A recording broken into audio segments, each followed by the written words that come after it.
You ready? There is a connection between the paranormal, UFOs, and the myths of ancient history. The clues are scattered across the landscape from a forbidden past, maybe even in your own backyard. There is a connection between the true nature of our reality, consciousness, and the unexplained.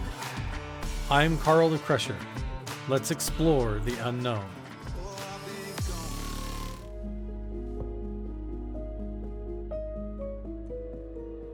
So basically, we're going to go to that park house over here. This is Mr. Bigelow's private office. This whole place is crazy. Here we are. So we're going to be pulling up on the saloon. Overhandled. After 1900, they started wrapping up with leather and braided metal. So Artoria. Right there. What? My head's pounding. Your head's pounding now? Yeah, I even have a headache. So right here in the back. We have a whole bunch of experiments planned and research stuff. So, Chris, you want to go up to the wheels and the cave and all of that stuff? I say we do that tomorrow because that's like a trek. Okay. When we get up tomorrow, we'll go just straight up to the caves.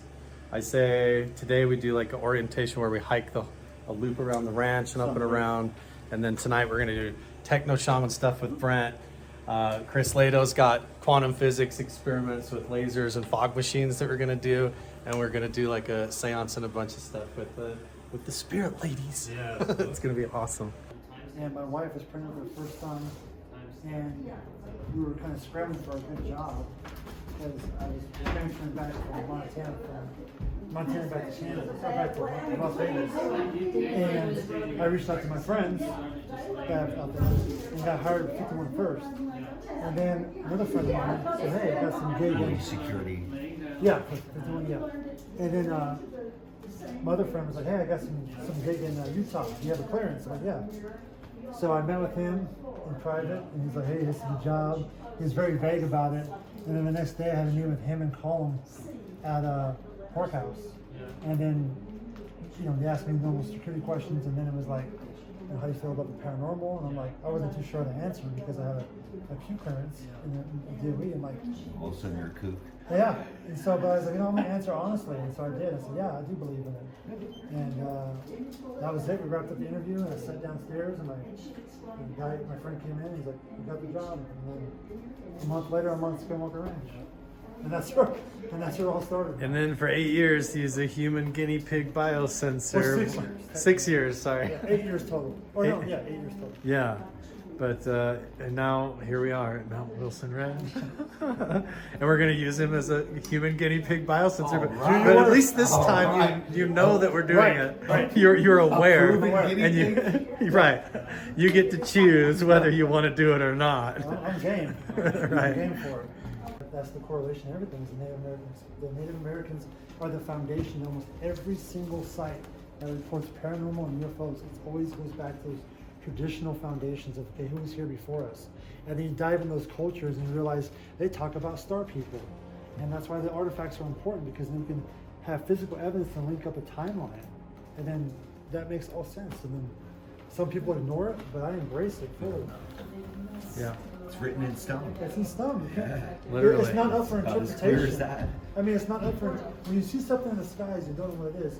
That's up for interpretation. It could be a satellite, it could be an aircraft. Yeah, I guess it can be UFO. But when I'm pulling artifacts up and we can date them and find out who's here, it's factual evidence. There's no debating it. And now you can correlate, well, maybe that native energy, frequency, vibration is displaced in this environment, because that's how everything is: energy, frequency, vibration. So once you turn your mind to that, you see the world in a whole different spectrum. And you've been saying that like all of the significant experiences that you had at Skinwalker Ranch were always correlated to that Native American presence there, Almost right? every single one. And that's when I flipped my perception that way, it seemed like the ranch opened up on a whole new level. Right. And I was being guided almost to like find the artifacts. Right. Or even protected by something. And I still feel that to this day, which is why I spend time out in these locations to see if I can find more of that evidence. It's kind of frustrating when you see it all going off the rails and the research goes on to all these different avenues, when really the consistent thing in all these places seems to be like the same formula. It is. But everybody's got their own path, and they gotta learn their own way. And I had to do the same thing because for a while, I drank the Kool-Aid as well, you know. But then, Yeah. I guess it's like it's in your face so much where you can't ignore it anymore. So I dove into it. For real. How it's curved out here. This what? This is a scraping tool. So this isn't a fight. This is actually a tool they use to scrape hides. Right. And get the flesh off of animals. So you make them like this, sharp thumb to get in there. Wait, let me see that one. Yeah. That's actually a scraping tool. The rest of these are flakes, most of them. Flakes. But that is a scraping tool. This is a piece of pottery, I think. It might be. No. That's like some slab. shale stuff. This is I pulled all the pottery out of this basket already. I separated it all Did so you? it wouldn't get crushed in the that could be another skinning tool possibly. It just depends. Here we are. This is where we're going to be spending the night tonight, fellas, in the bunk houses. All kinds of weird stuff. So this is the settler's cabin and the meadows right out in front of us. Yeah, it's amazing here. There's no light pollution, and this is a hot spot for some interesting stuff right here. On people at embassies in East Germany when they were getting bombarded with microwave weapons, it protects against Savannah syndrome. This protects against Savannah syndrome? Yeah, that's the purpose of them originally, yeah. And I just recreated Turn on it. the blue button.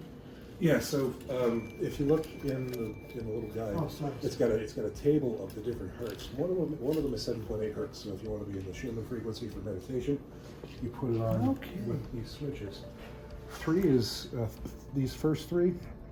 It's 10 hertz. That's just good for just about anything: sleep, just general walking around, being alert.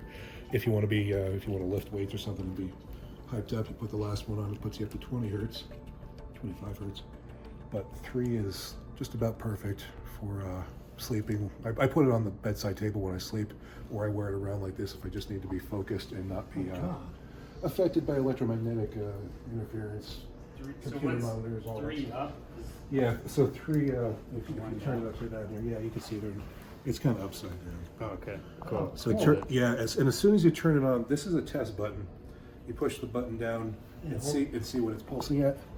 But so that shows you, displays the, I'm trying to film this as if somebody was going to buy one and they didn't know anything about it off of your website. You push the button and it'll show you what it's actually turned on to, but it's always turned on. If we tested so it's this going right now. Yeah, if you had a magnetometer, you'd see this going at 10 hertz. This is great. So if they wanted to turn it on, what would they do? Okay, so this is not on right now. If I want to go to, I think this is 6 hertz right here. Different programs, right? You can set different programs. That Exactly. changes the frequency. And you see, as soon as I turn on, And this is something that you built. You built this. yeah, well, I redesigned it. You redesigned it. Yeah, I didn't come up with the original. It's mental, but I do feel something different. I don't know. It's not. I just feel like more just relax. chill. Really? Yeah. that's a pretty I good feel like Really? I'm not getting. I haven't even put mine on yet. Is it just I don't know. I The feel placebo, or is I it? feel just like more less vibrationally. It'll get you hyped up for. I feel like less. Really? Yeah, like. Just being like on camera. That's so cool. I'll put a link down in the description below so you guys can go check it out. Thank you so much. Maybe it's just I really mental. appreciate it. We'll try it. Oh, Flex stuff, anything that helps, man. Figures are just big. There it is. So, yep. So you've got. There you go. You've got it going at 10 hertz right now. If you take the second That's the one, chill one. That's just normal functioning. Because I put it on and I'm like, whoa. Dude, I feel it. No, I put it on as soon as I rested against my chest. It was like, wow. Like I felt it. It sinks go. Did you feel that? Yeah. Yeah, you feel it. Like Yeah, for real. it's like a whoa. That one. You have one too? Now just try putting down the number 2 switch to get to 7.8 hertz. That's Schumann meditation, and you'll go even lower. I see why it's like this. So the sticker's upright for anybody looking at you, but when you pick it up to change, the numbers are upright for you to adjust the numbers. So it makes sense why the stickers are that way. So now I put 2 down and 4 down. Yeah, so So it's just alternating like this. correct. There you go. Okay. So it just resonates. I can't wait to sleep tonight with this on. Give it a shot. See what I you feel will. like. Yeah. I will for sure. Yeah, you can feel it. Yeah. Right? Yeah. Like it goes through your body, right? Yeah, it's a 2-foot bubble around you with a magnetic pulse in it. Just Really? trains you. Yeah. And you can change the battery. It's on a little watch battery. You just It's open kind of up the making me case. feel weird. That's cool, man. So That's many of us cool. walk around and we're not used to feeling normal. We're all hyped up because we're around electronic equipment. I feel like computer my monitors. ADHD went. Yeah. Whoa. You really? Is that how you felt too? Yeah, it gave me like grounded me out. Yeah, it does. That's what it totally the feels like purpose. grounded out. Like 2 days of being at the Dude. ranch. I can't legally say that. I can't claim any medical stuff, but that's what it does. I could have used this back Whoa, in dude. 2000. I mean, I didn't know either, so yeah. That's Yeah, pretty can you cool. imagine if you got to patrol with one of those? It would have felt a little bit I better, might have had a right? better experience. Instead of that whole feeling like, nauseous and lethargic. right? We're just sitting there at the saloon, and I saw something walk past the door from this side to this side. I saw a figure walk right to left, and there's no one up here with us.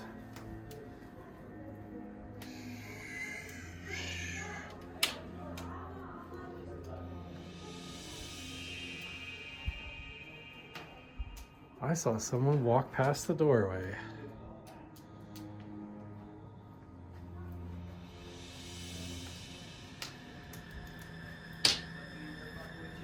Dude, this is the second time this has happened to me. Do you remember last time I was up here when I swore that I saw a woman with a white blouse standing at the sink? I did. I thought it was Andrea. And then I came in here and saw that she was actually sitting at the dining room table. And then I came back here and there's no one in the kitchen. Jeff. This place is weird. Yeah, that's a... I saw somebody walk past the doorway from the right to the left. Yeah, I saw somebody. I was sitting at the end of the saloon down there, and I was just listening to Lado and Bartel talk, and I saw somebody walk past the doorway right here. I didn't want to make a big scene because I thought maybe it actually was somebody that came over here, but there's nobody else here. Good morning, everybody. Brent just is walking around and says, hey, here's these goodie bags. And you got upgrades? Dyson goggles, look at that. That's What is so this awesome. for? Those are replacement lenses and stuff. So see, these are the Dyson goggles. When you look through them, you can see into the astral plane. And so, yeah, Brent's the one that makes them. If you guys are interested in getting some, they're at Brent's website, Museum of Tarot. So the idea is, you know, like, so you wear those, and when you walk around outside, it forces your eyes and your brain and everything to see in a different spectrum. And people can see cloaked UFOs in the sky. They see shadow figures moving around. They'll see light auras and stuff, balls of light moving around. Yeah, it's kind of cool, right? Yeah. Those are like steampunk style too. Those are rad. It looks super trippy. Yeah, it's like If you go out and look at the clouds, it's crazy. It's like Yeah. all neon. And I'm laying there and I end up falling asleep. It's like I wake up at 4 o'clock in the morning, and I had this vision where I was floating through the universe, and I came in contact with some type of floating entity of different colors, and it showed me these images in my brain, and it said, it said God, galaxies, other dimensions, and then it said your connection to the universe is at your fingertips. And it showed me these images. So I ran down the Mason. I made these images. So this is what was shown to my head was our fingerprints and the galaxy swirl. And it said atomically, we're all connected through our atoms, but we're all unique celestial spirits here for spiritual evolution. And the proof is in our fingerprints. So we all have different fingerprints. So that's insane. Yeah. yeah. So this is what was shown to my brain. You'll love that, dude. Yeah, you have to see that video I made. Yeah. Because I used that exact same. It's from a certain study. Yeah. Yeah. That So they this was found in statistical. 2011. So I felt like Carl said, I felt like I was downloading. And then I went down, I'm not a very good writer, but I do graphic design stuff. And this is very crude designs at the time. But this is also when my vision changed and my graphic design is enhanced and my photography enhanced after this event. Yo, yo. So we got Brent also. I got some really harsh lighting going on, but we're going to do the best we can. What do you have here? Okay, I have got an infrasound sensor, a seismic sensor as well. And I'm just testing out the infrasound in the room. Now, infrasound is sound you can't hear, you feel with your body. It's subaural, below 20 hertz that you feel in your body, and it's psychoactive because it coordinates with your brain waves. So your brain waves are within that same range. So if there's infrasound in a room, it can put you into an altered state of consciousness. It can affect your health. It can, all kinds of positive and negative effects that could happen in an infrasound. Like paranormal things. Very much. Like, so. yeah. Infrasound can it can give you a fear reaction. It can alter your eyes basically, so you see things out in your periphery. Make you feel like something's walking up behind you. All the things that we experience. But it can also radically shift your consciousness into a more perceptive state. There's also Dude, you got to come and look at what he's figuring out. He's got an infrasound thing testing the room, so we need to like be quiet and get a baseline or something and do some studies here. I'll need to come in here a few times when it's silent at different times of the day and night, and take a test here. But what you can see is this is the range. If I expand it, you can see a lot of activity in a very specific range, and that range is infrasonic. Let's see. Oh, cool. Let's take a look. Yeah, so you can see where most of the activity is. You can see the frequency 1 to 10 hertz. Most of the activity is here within the infrasonic range up to 24 hertz, which is prime area. This area here would be altered state into theta, and this would be alpha right here. The same thing that we try to do with like. So just walking around here, there's something naturally putting people in a hypnagogic state? It could, yes. Really? Yes, and it's very strong. You can actually see how much of it is between 14 and 24 hertz right here, and that will entrain your brain. So there, and at Stanford, they were literally trying to put people in that exact state artificially in order to do astral projection, remote viewing, out-of-body experiences, and even contact other dimensions and extraterrestrials and everything. So there's something naturally here that just sitting here, whether you're trying or not, can maybe induce that. In fact, let me show you right here. You got this big big spike right here. That's a big finding. This is one of the main areas right here. So you can see it's kind of, the band is small, but the band is larger right here. There's a lot of activity in that 7 point whatever range, which is the Schumann frequency. 7.3, it's right here, up to 7.8, which is exactly in Schumann. So between 7 and 8 hertz is the prime spot for remote viewing, positive altered states of consciousness, clairvoyance, clairaudience, you name it, and out-of-body experiences, you name it. So maybe this baseline frequency or whatever's occurring here is naturally putting people in an altered state of consciousness and opening people up for supernatural, paranormal type experiences, whether real or hallucinatory or whatever. But from our experience, these things are potentially more real than people want to think, right? Yeah, they are more real. They're the physiological basis of your own consciousness, and they are the most real thing you can perceive. Wow. The question is it just local to the saloon here, or readings throughout the ranch, up in the cave system? Or out in front of the settlers cabin where we see the NIDS team and all the photographs and everything. Is that at a peak, or is there a certain time or place where this suddenly goes off the charts and then everybody is like having out-of-body experiences and seeing orbs and all kinds of stuff? Now, one of the ladies actually told me that she sees a difference in the Wi-Fi signal during the day and night, which could also be a fluctuation in the energy levels of the ranch itself, from a multitude of things, solar activity, etc. being, so I don't know what is affecting what right now, but there's definitely a strange field effect here, and we're seeing the infrasound here that proves it. So we'll have to test it throughout the whole ranch. Is going to be the. So we're going to have to, test it, move it around, and we'll keep you guys posted of all of the findings and make all of this available. There you go. See, Jeff, okay, so we're piecing this all together now. This is why Hal Putoff and those guys were so interested in coming up here, because in all of Ingo Swan's work, he is a professional remote viewer for the government. They were trying to go around the country and find spots that were naturally amplified in the Earth's electromagnetic field, so that these remote viewers could do psychic remote viewing to spy on Russia and do all kinds of stuff. From But a if they could- naturally occurring. Yeah, because they were trying to build Faraday cages and put helmets on people and amplify like telepathic abilities and stuff with their remote viewing team.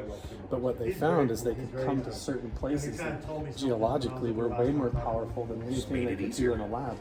And what Brent just found on his infrasonic testing device is that something in this place, in the geology, is like right now in the saloon, has a baseline that automatically puts you in a hypnagogic state that opens That it. explains it. It literally, naturally, what they were trying to do in those psychic spy labs to enhance consciousness, this place naturally does to people. Creates out-of-body travel experience, astral projection, remote viewing. You're going to see ghosts, orbs, UFOs, the whole spectrum. It's like there's some sort of a distortion in reality that opens this up here, and he just found it with his sensor. So we just got to now zero in on where the signal is the strongest, and technically that would be the portal, right? Yeah. If in that cave or some area that's got just 7.8 very strong, you couldn't do anything to keep yourself in your body in the normal state. You're gonna go to sleep and have visions, and you're gonna see shadow figures and all kinds of stuff, like even when you're not trying. So imagine when we put these guys to protect us from this, so we can test it objectively. Yeah, so then we can put your mind to minds on and like actually find the hot spot and then really crank it up and see what happens. Woo! Right? Yeah. Here we go. Yeah, baby. Here's what this means, Jeff. I'm going to try to let this all settle in and tie it up really quick for you guys, because you guys literally live here. So what it means is that the NIDS team and what Bigelow, Jacques Vallée, André Puharich, John Keel, all those guys, what they were really doing up here when they talk about looking for the portal was they knew that this place had a natural resonant frequency, a Schumann frequency that puts your consciousness in a theta state that's primed for what they called a hypnagogic mindset, an altered state of consciousness where they could do remote viewing, where they could find Russia's nuclear submarines, they could find kidnapped ambassadors that had been taken from their homes and kidnapped and held hostage. And so they were trying to find places where they could take these remote viewers and do psychic spying and like basically win the Cold War. But that means that while you're living here with his infrasound device, he proved that there's a natural frequency, electromagnetic field, a resonance harmony that puts you constantly swimming in that theta state of brainwave state. So now what we need to do is walk around the property and use his infrasound device and locate where that frequency is exactly the ideal state where you could sit and meditate, or maybe even put one of his headsets on and amplify the effect, or even put, focused, targeted lasers and sound frequencies in that spot and actually prime it for the whole host of the paranormal. You want to talk about CE5 and making contact or opening a portal. This is exactly what they were doing. This is exactly why they were here. It makes all the sense in the world. Yeah, so when they would cut the funding from one government program, like oh, you're not going to do the psychic spying, then they switch the story over and say, no, we're looking for UFOs. Oh, no, we're looking for the afterlife. And they have to keep changing, like jumping from one lily pad to the next or whatever. But really what they were looking for were these hot spots where the geology would focus them like a laser beam with their Now, are we remote sure it's viewing. a geological anomaly? Is it a land-based anomaly? Is it something? Is it some ancient thing, relic? Is it an relic ancient thing? device, or like a UFO buried underground or something like that that's causing it? That's the big question. So first we got to use his infrasound device and go find where it's peaked and where we find it, or if it's pulsing or like an artificial signal, and then the fun begins. Then we dig. Yeah, then we dig. Okay, we're going to start with a clean signal with the infrasound device. So what you're seeing is a really strong signal. Once we took care of the wind interference.